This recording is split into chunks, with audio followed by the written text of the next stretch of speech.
Kita akan lihat bersama pada ayatnya yang kedua dan ayat yang ketiga. Ayat 2 dan ayat yang ketiga. Baik saudara, sama-sama kita baca ayat-ayatnya. 1, 2, 3. Ketika itu ada seorang laki-laki di Maon yang mempunyai perusahaan di Karmel. Orang itu sangat kaya. Ia mempunyai 3.000 ekor domba dan 1.000 ekor kambing. Ia ada di Karmel pada pemuntingan bulu domba-dombanya. Nama orang itu Nabal dan nama istrinya Abigail. Perempuan itu bijak dan cantik, tetapi laki-laki itu kasar dan jahat kelakuannya. Ia seorang keturunan Kaleb. Di Tuhan, saudara. Saudara, di sini diperkenalkan seseorang, ya saudara. Di sini diperkenalkan seseorang dengan profilnya seperti apa. Dan yang diperkenalkan adalah Nabal dan Abigail, ya saudara. Tapi kita sama-sama pagi hari mau melihat tentang yang seorang yang bernama Nabal, ya saudara. Dikatakan laki-laki itu kasar dan jahat kelakuan. Nabal kaya, ya saudara, tetapi kasar dan jahat kelakuannya. Tapi nanti saudara tidak cukup Alkitab memperkenalkan Nabal ini seperti apa. Ya, Alkitab memperkenalkan, saudaraku, Alkitab memperkenalkan Nabal itu seperti apa. Dikatakan kasar dan jahat kelakuan. Tetapi nanti di ayatnya yang ke-25, Bapak Ibu Saudara, kalau kita baca, ya sama-sama kita baca lagi ayat 25, Bapak Ibu Saudara. Ayatnya ke-25. Sama-sama kita baca 1, 2, 3. Janganlah kiranya Tuanku mengindahkan Nabal, orang yang dursila itu, sebab seperti namanya, demikianlah ia. Nabal namanya dan bebal orangnya. Tetapi aku hambamu ini tidak melihat orang-orang yang Tuanku suruh. Ya, dikatakan dursila, saudara. Jelek sekali perilakunya, itu jelek sekali. Ya, kasar, jahat, jelek perilakunya, komplit ini. Tetapi yang lebih buruk dari Nabal bukan itu. Tadi pada ayatnya yang di atas, Bapak Ibu, sudah dikatakan kasar, jahat kelakuannya, ya saudara. Dan nanti di ayat yang ke-25 dikatakan dursila, jelek sekali kelakuannya, jelek. Ya, tutur katanya jelek dan terbukti, saudaraku. Ya, kata-katanya nyinyir, kasar, ya Bapak Ibu Saudara. Nggak ada rasa terima kasih, nggak ada timbal balik dalam hidup tuh. Udah ditolong sama Daud dalam pelariannya, tetapi dia jaga secara tidak langsung, dia menjaga, ya, kawanan domba ternak daripada Nabal dijaga. Dan satu saat Daud minta, ya, waktu mereka mengadakan pengguntingan bulu domba, Daud suruh orang-orang untuk minta sesuatu. Barangkali ya mereka juga mau kasih, ya, sebagai tanda terima kasih Nabal. Tapi ternyata tidak, bahkan Daud dihina, sudah.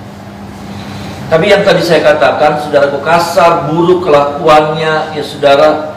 Tapi yang lebih parah dari Nabal adalah apa? Dikatakan dia itu bebal orang. Dia itu bebal. Apa itu bebal? Bebal itu nggak bisa diomongin. Kasar, ya saudara, dikatakan tadi, ya saudara. Jahat kelakuannya, masih mending, saudara. Boleh dibilang nih, saudara, masih nggak terlalu parah. Tetapi masuk kata bebal, nah ini nih yang parah. Kasar, jahat, ya saudara, dursila, memang kata-kata yang kasar itu satu penggambaran karakter yang jelek sekali. Tapi sekali lagi saya mau bilang, saudaraku, masih nggak apa-apa, masih nggak terlalu parah sebetulnya. Tapi nanti ketika kemudian Nabal diperkenalkan sama istrinya sendiri, saudara, ya, Abigail memperkenalkan Nabal. Kenapa? Karena Abigail tahu sekali tentang suaminya seperti apa. Dan dia memperkenalkan kepada Daud, Nabal itu bebal orang. Nah ini nih yang paling parah. Apa itu bebal? Bebal tuh nggak bisa diomongin. Bebal tuh nggak bisa dikasih tahu. Bebal tuh nggak bisa dikasih masukan. Bebal tuh nggak bisa diingetin, nggak bisa.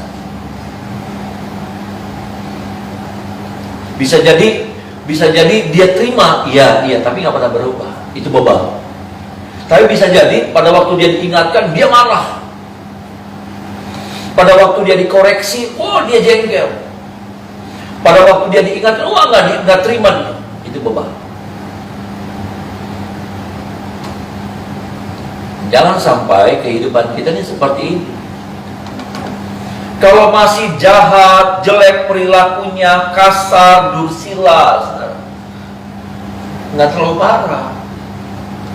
Jangan sampai kita memiliki yang namanya karakter ini, bebal.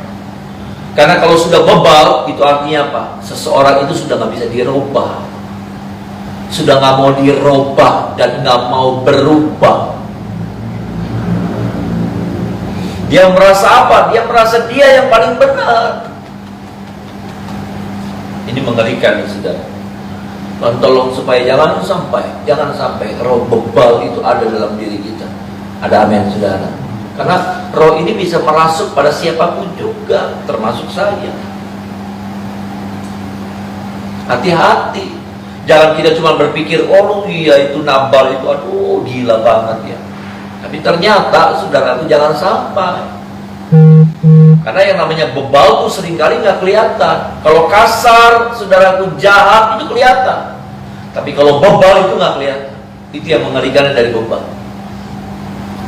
Bebal itu bisa mangguk-mangguk, saudara. Iya. Tapi di sini tetap keras.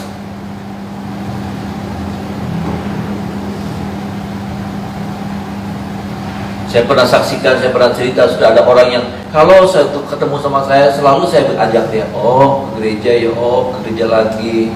Karena saya tahu dulu itu dia jemaat lama. Keluarganya juga jemaat di sini. Saya ingatin, udah ke gereja belum? Ya ampun, nggak marah.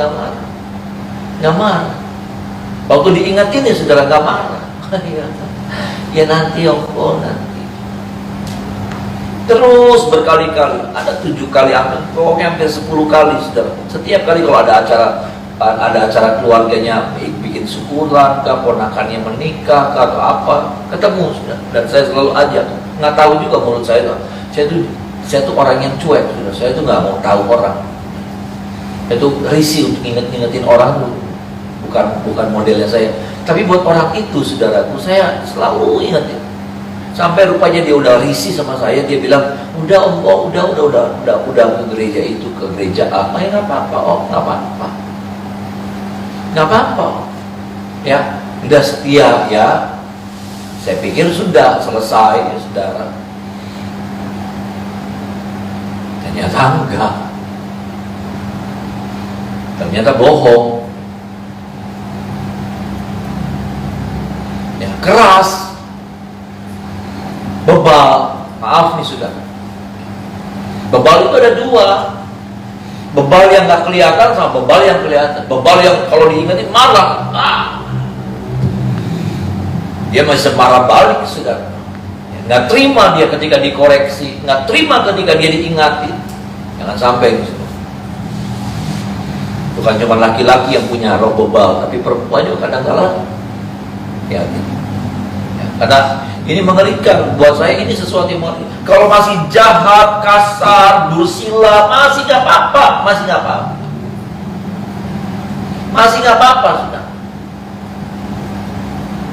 Maksud saya bukan boleh, tapi masih mending gitu. Kenapa? Karena ketika dilawat Tuhan, ketika di zaman Tuhan, orang-orang seperti ini masih bisa berubah. Ada amin, saudara.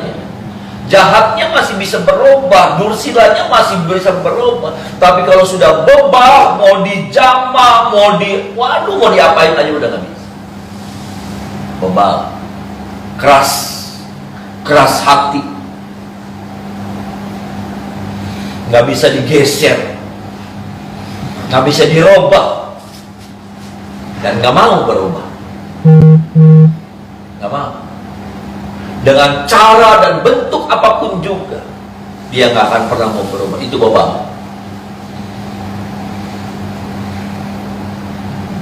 Karena sekali lagi, Bebal itu karena apa? Karena dia pikir dia sudah benar, karena dia pikir dia sudah sempurna, apalagi ditandai dengan keberhasilan hidupnya. Kadang-kadang hati-hati itu, saudara. Kadang-kadang orang merasa bahwa saya bagus tuh, kalau saya jelek, saya nggak mungkin kaya. Kalau saya jelek, saya nggak mungkin berhasil dalam hidup. Hati-hati. Itu bukan sebagai patokan.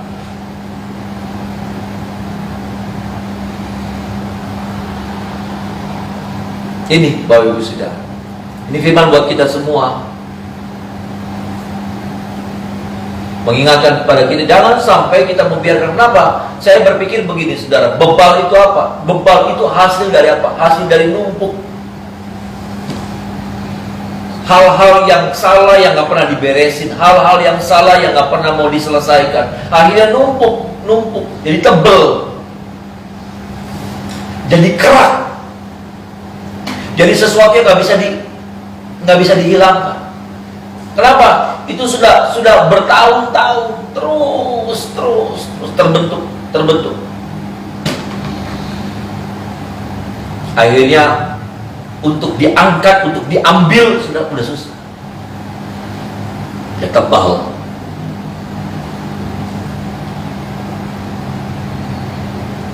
Ya, periksa lagi, saudara. Saya juga sama. Adakah roh bebal ini sedang merasuk? Dimana siapapun nggak bisa ngerubah saya. Orang dengan nasihatnya, orang dengan masukannya, orang dengan dengan kasihnya mengingatkan, nggak bisa. Sampai apa? Sampai Tuhan pun nggak bisa ngerubah itu. Itu bebal. Sampai firman, bukan cuma firman, sampai sudah dipukul pun nggak pernah bisa berubah. Mungkin waktu dipukul, saudara, aduh nangis, Tuhan ampun. Tapi nanti akhirnya apa? Saudara, orang bebal nih, saudara, maaf nih, saudara ya, orang bebal nih, nanti jadi seperti 9 orang kusta. Iya. Orang bebal nih seperti 9 orang kusta yang waktu itu aduh menangis-nangis, saudara, berseru-seru. Tapi nanti ketika dia sudah pulih, oh ya sudah, selesai. Seruan itu sudah hilang. Ingatan tentang Tuhan itu sudah hilang. Dia kembali pada hidup yang lama.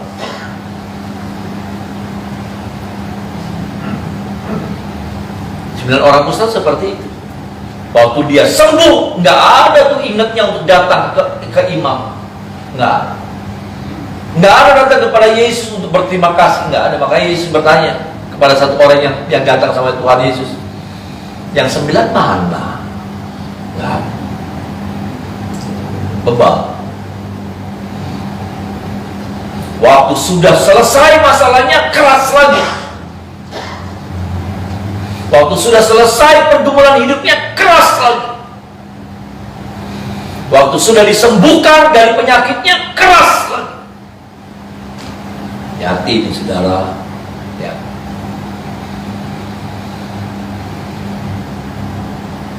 Saya hanya mengingatkan saja sebagai hamba Tuhan. Jangan sampai saya sendiri atau saudara, kita semua yang pada akhirnya punya roh bebal, roh keras hati. Roh keras hati seperti batu karang. Dihajar nggak pernah berubah. Dia ajar nggak pernah bergeser. Dia ajar nggak pernah berubah bentuk. Itu batu karang. Untuk iman kita boleh seperti batu karang. Ada amin, saudara? Iman kita harus seperti batu karang. Tapi karakter kita nggak boleh seperti batu karang. Untuk iman jadilah seperti batu karang yang nggak boleh berubah, dihantam puluhan kali sama yang namanya ombak hebat, ombak kenceng, ombak kayak apapun, angin segala macam, tetap bentuknya sudah seperti itu. Itu batu karang. Tapi biarlah itu menjadi iman kita yang seperti batu karang. Tetapi karakter kita tidak boleh seperti batu karang. Karakter kita yang terus dari tahun ke tahun gak pernah berubah. Firman datang silih berganti dengan hamba-hamba Tuhan yang diurapi, tapi tetap bentuknya gak pernah berubah.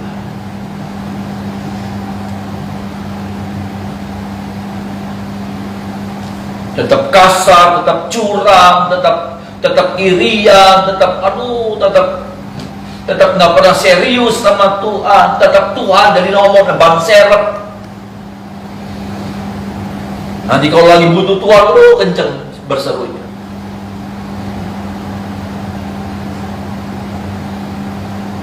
Janjinya muluk-muluk, kalau lagi susah janjinya muluk-muluk sama Tuhan. Tuhan, kalau Tuhan tolong saya, Tuhan kalau Tuhan.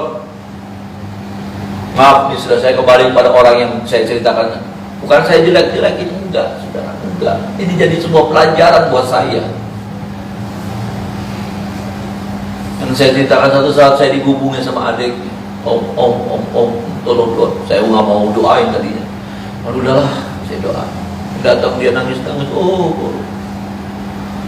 udah nafas tersengal-sengal. Udah, jangan banyak omong, udah. Lagi ngapi. Ya Allah, mau ke gereja, mau ke gereja.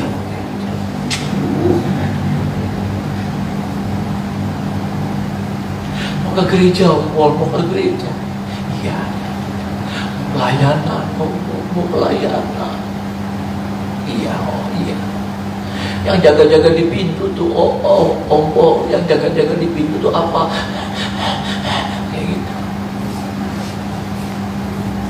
Asyik. Ya, pengen nanti kalau sembuh, udah, ya itu yang boleh. Iya, nanti dia tugasin ya jadi asyik.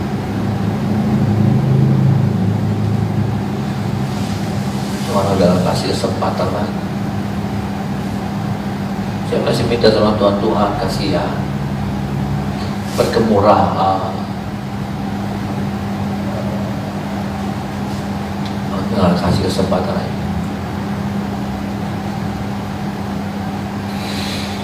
Tapi saya harus bilang, saya percaya orang itu sudah dikasih kesempatan sama Tuhan ratusan kali. Amin. Tuhan sudah kasih kesempatan sama orang ini ratusan kali, bahkan mungkin ribuan kali. Bahkan ya saya percaya tiap hari itu adalah sebuah kesempatan. Ada amin, saudara? Ya. Tiap hari itu adalah kesempatan. Hari di mana kita masih bisa nafas lagi pagi ini, itu sebuah kesempatan. Besok ada lagi. Jadi saya mau bilang, kalau hitung hari aja nih saudara, udah berapa tahun saya ketemu sama dia, udah ribuan kali berarti. Sejak saya bilang sama dia, udah 10 kali saya ketemu. 10 kali itu dalam hitungan yang nanti 1 tahun sekali, nanti apa gitu. Berapa kali? Banyak kali.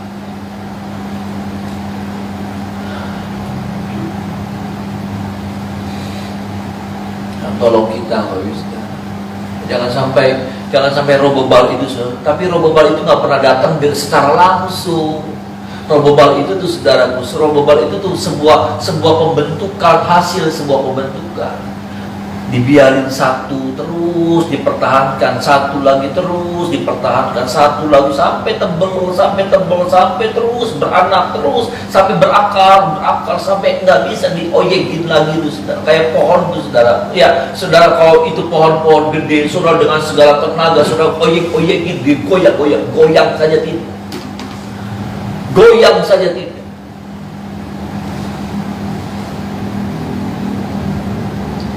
Saya mesti apa? Saya mesti ditebang. Nabal ditebang.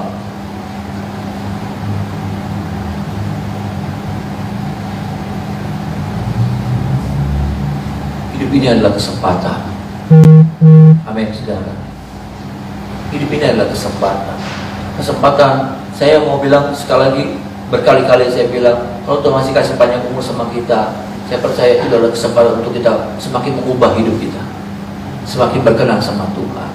Kadar ibadah kita yang belum memenuhi standar, biarlah ini menjadi kesempatan untuk kita ibadah kita ini memenuhi standar. Apalagi cara berpikir kita yang salah. Inilah kesempatan kita untuk kita memperbaiki cara berpikir yang salah. Apalagi bicara tentang hati yang kotor. Biarlah ini kesempatan, waktu-waktu di mana Tuhan masih kasih hidup sama kita, kesempatan untuk kita membersihkan ini hati dari segala yang kotor-kotor. Banyak yang kotor nih saudara. Ini banyak yang kotor, jujur ya.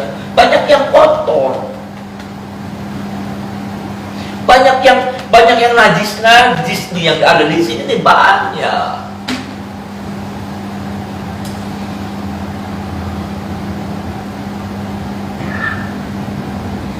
Tolong kita ya saudara. Sama virus corona kita takutnya, aduh ampun. Tapi sama virus kebebalan ini kita nggak pernah takut. Sekali lagi, virus corona nggak pernah mematikan, nggak pernah menutup pintu surga buat saya dan saudara. Tapi kebebalan, virus kebebalan itu menutup pintu surga. Pintu surga tertutup karena kebebalan kita. Virus corona nggak pernah bisa menutup pintu surga. Orang yang mati karena corona, orang yang meninggal karena corona, saudaraku, ya tubuhnya yang dimatikan, tapi rohnya, kalau mereka adalah orang-orang percaya miliknya Tuhan, mereka balik kepada Tuhan, menerima mahkota kekekalan. Ada amin saudara ya? Dia nggak bisa menghilangkan mahkota di atas kepalanya, nggak ada. Corona nggak mampu, tapi yang namanya virus kebebalan, saudaraku, itu menghilangkan mahkota, itu menutup pintu surga buat saya dan kita. Kita takut banget sama virus corona, ya hati-hati saudara, hati-hati.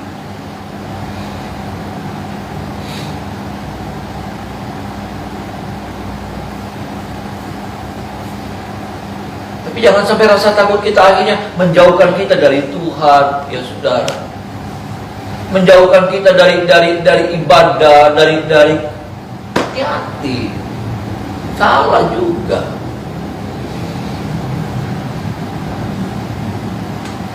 Saya pernah dengar sudah ada orang yang nggak pernah keluar sama sekali nggak keluar, betul lah. Betul-betul waktu corona itu terjadi, dia sama sekali memutuskan keluarga, ya suami istri, karena dia anak-anak sudah menikah, dia tinggal di rumah, nggak ada yang, paling ada membantu sama supir. Nah supirnya dibolak-balik. Dia sama sekali nggak pernah keluar rumah, pesan makanan lewat online, apa semuanya lewat, ya, atau suruh supir. Waktu lebaran supirnya pulang kampung, udah masuk lagi ternyata bawa virus. Jadi maksud saya begini saudara, mati suami istri mati.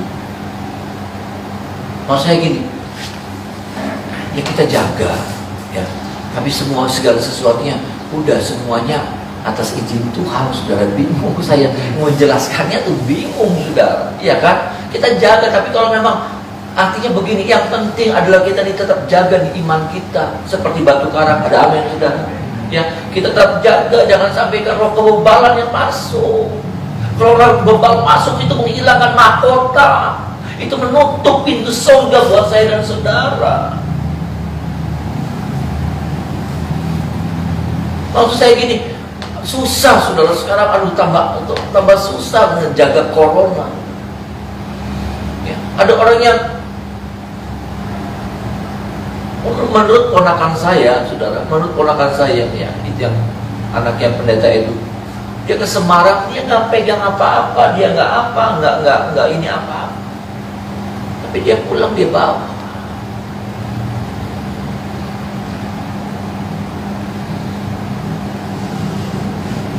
Dia hanya minta anugerah Tuhan saudara ya.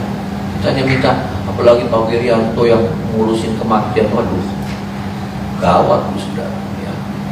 Ya hanya karena kemurahan Tuhan juga kita dijaga. Ada amin saudara.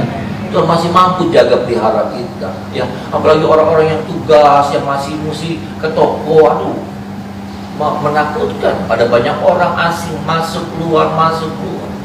Kita butuh perlindungan Tuhan. Ada amin saudara ya.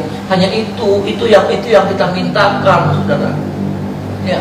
Itu yang kita minta, anugerah Tuhan yang menutup tuh, menyelimuti, membungkus tuh, dalam bahasa Pentekosta lamanya tuh, membungkus. Biarlah itu yang terjadi buat kita. Tapi yang lebih penting dari itu, ada hal yang harus kita jaga. Bukan tubuh kita dari virus, tapi hati kita dari yang namanya kebebalan. Karena itu sesuatu yang sangat mengerikan.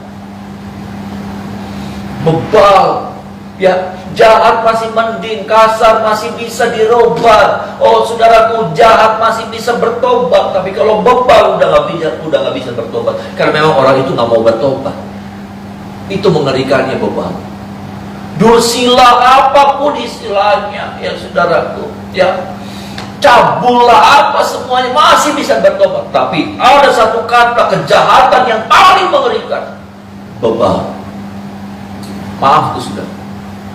Saudara mau sebutkan dosa-dosa apapun juga masih bisa dipulihkan. Betul saudara, masih bisa. Tapi kalau bebal, dia seperti batu karang. Jangan tantang. Mau apa? Makanya waktu nambal di itu sudah dia nantang. Jadi mau apa?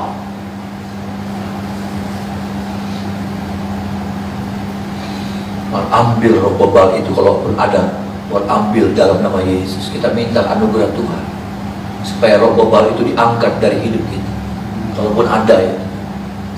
Karena itu mengerikan, itu jahat sekali. Jahat itu masih bisa dirubah, kasar masih dirubah, cabul masih dirubah, lacur masih bisa dirubah. Apalagi saudara sebutkan nama-nama orang-orang pendosa, masih bisa dirubah, masih bisa dipulihkan dalam nama Yesus oleh anugerah Tuhan, oleh darah Yesus yang berkuasa. Tapi bebal, kenapa? Karena dia tolak semuanya. Dia tolak semuanya. Tolong kita ya saudara, supaya terus hari-hari selanjutnya, berapapun waktu yang Tuhan masih berikan sama kita, ya, semoga Tuhan tolong kita bisa lolos dari corona ini, saudara. Ya, kita berdoa supaya kita bisa lolos tuh, saudara, sampai corona itu berakhir, ya, sampai corona itu disebut endemi. Ya, endemi itu apa? Endemi itu bukan pandemi. Pandemi itu seperti ini, tetapi endemi seperti di London. Ya, Perdana Menteri London sudah bilang, udah, sekarang kita akan jadikan corona itu, virus COVID-19 itu sebagai endemi. Apa itu endemi? Endemi adalah penyakit yang ada di samping kita, seperti flu, seperti batuk, seperti tumor, seperti diabetes, itu ada. Bagaimana kemudian kita jaga diri saja. Makanya Perdana Menteri Inggris sudah bilang nanti kapan mereka akan copot masker. Ya, social distancing sudah nggak ada lagi. Jadi kenapa? Karena mereka menganggap bahwa COVID-19 itu seperti endemi, yang penyakit yang berdampingan dengan manusia. Ya, seperti cacar air, ya, cacar Jerman, ya, sudah seperti kayak gituan misalnya. Jadi bukan sesuatu yang bagaimana. Corona nggak akan hilang, ya, seperti batuk, seperti demam, seperti flu Jerman ada, ya, saudara. Tapi ya, biarlah kita bisa melewati semuanya, ya saudara. Kita bisa lolos gitu, saudara. Tapi kalaupun sampai dan antara kita yang tidak lolos, ya sudah. Itu artinya rumah di surga sudah tersedia buat saya dan saudara. Amin, saudara. Kalau suatu saat saya tidak lolos, saya percaya rumah di surga sudah tersedia, sudah jadi buat saya. Kalau saat di antara sudah ada yang tidak lolos, saya sih berdoa supaya saudara lolos, kita semua lolos. Tapi kalau sampai kita tidak lolos, itu bukan berarti kita dikalahkan sama corona. Itu artinya rumah di surga sudah tersedia buat saya dan saudara. Mari kita menyembah Tuhan.